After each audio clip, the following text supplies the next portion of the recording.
Guys, first off, congratulations on season 6, part 2, and thank you for your time. I really appreciate it. Thank Our you. pleasure. I'm really genuinely curious as to why you decided when you were writing on going to Barcelona, Spain. Is there a reason behind that?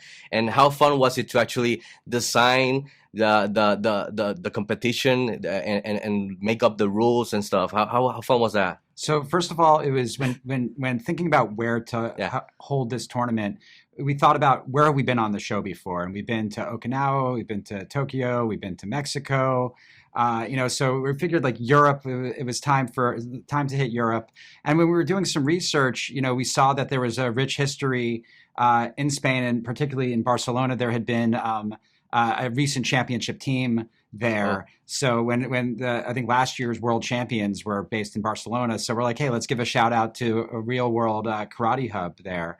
In terms of designing the Saikai Taikai, that was something that was great fun and a massive challenge for us because we've seen all valleys over the years. Exactly. We've seen the typical rules with this.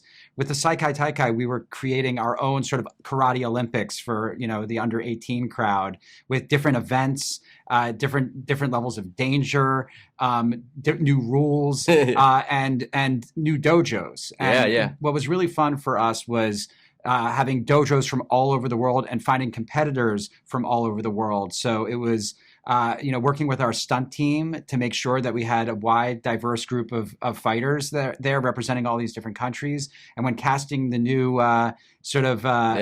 big bads of the karate world, sometimes bringing in people who actually were world champions and having our kids who started as just actors on the show and are now basically black belts in karate have to really test their skills. So I'm going to segue to that because I was going to ask Hayden about how fun was it when you guys sat down and started incorporating other international teams such as the Korea COBRA KAI and specifically the Iron Dragons.